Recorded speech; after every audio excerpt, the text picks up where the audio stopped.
जय ज्योती जय सावित्री। मी सौ माधुरी धनवकार, सावित्री शक्तीपीठ, अकोला, महाराष्ट्र। कांतीसूर्य ज्योतिराव फुले यांच्या 200व्या जयंतीनिमित्त सावित्रीबाई फुले यांच्या 200 कविता, त्यातीलच एक कविता सावित्रीबाई यांनी लिहिलेली कविता। कवितेचे नाव आहे ज्योतिबांचा बोध। ही एक अत्यंत प्रेरणादायी आणि समाज प्रबोधन करणारी कविता आहे। या कवितेत त्यांनी आपले पती आणि गुरु महात्मा ज्योतिराव फुले यांनी दिलेल्या उपदेशांचे आणि विचारांचे सार मांडले आहे। ही कविता आणि तिचा सविस्तर भावार्थ मी आपल्यासमोर सादर करीत आहे। ज्योतिबांचा बोध। ज्योतिबांचा बोध शिरोधार्य मानून, ज्योतिबांचा बोध शिरोधार्य मानून अज्ञानाची रात्र सारू चला। विद्या हे धन आहे श्रेष्ठ साऱ्या धनांमध्ये, ते मिळवण्यासाठी निश्चय करू चला। शूद्र अतिशुद्ध दुःखात बुडाले, ब्राह्मणांनी तंत्राने नागविले, पशुहुनी हीन झाले तिये जीवन, त्यातून मुक्त होण्याचा मार्ग शोधू चला। जातीभेद तंटे सारे विसरून जाऊ, एकजुटीने आपण पुढे पाऊल टाकू। ज्योतिबांचा संदेश मनी हाच द्यावा, मानवाचा धर्म मानवतेने जागवावा। कवितेचा भावार्थ म्हणजेच कवितेचे स्पष्टीकरण।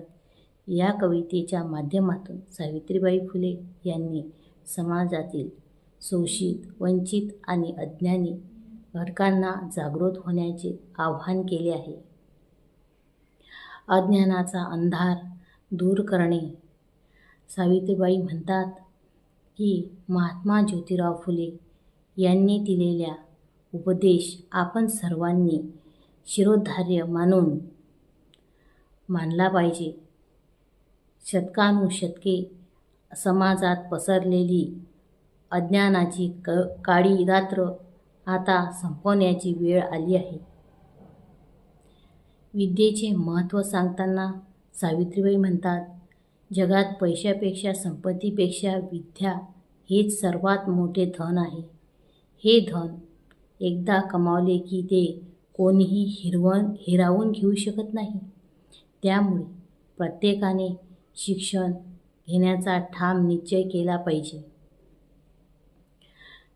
शोषणाविरुद्ध सांगताना सावित्रीबाई म्हणतात, त्या काळातील सामाजिक परिस्थितींवर भाष्य करताना त्या म्हणतात, तत्कालीन विषम व्यवस्थेमुळे आणि चुकीच्या रूढी परंपरांमुळे शूद्र आणि अतिशूद्र समाज दुःखाच्या खाईत बुडाला होता। त्यांचे शोषण झाले होते, ज्यामुळे त्यांचे जीवन पशुपेक्षाही वाईट झाले होते। या गुलामगिरीतून आणि अन्यायातून मुक्त होण्यासाठी आपल्याला शिक्षणाचाच मार्ग शोधला पाहिजे, असे सावित्रीबाई ठामपणे सांगतात। एकता आणि मानवता याविषयी सांगताना शेवटी सावित्रीबाई म्हणतात, त्या आव्हान करतात, आपण सर्वांनी आपापसातील जातीभेद, हेवेदावे आणि भांडणे विसरून एकत्र आलो पाहिजे। एकजुटीनेच आपण प्रगती करू शकतो। ज्योतिबांचा हाच खरा संदेश आहे की जगात मानवता हाच सर्वात मोठा धर्म आहे आणि माणसाने माणसासारखेच वागले पाहिजे, असे ज्योतिरावांचे म्हणणे होते। मग आवडली ना कविता? अशाच नवनवीन कविता घेऊन आम्ही आपल्यासाठी नक्कीच येऊ। सावित्री न्यूज इंडिया चॅनलला भेट द्या व लाईक व शेअर करायला विसरू नका। धन्यवाद।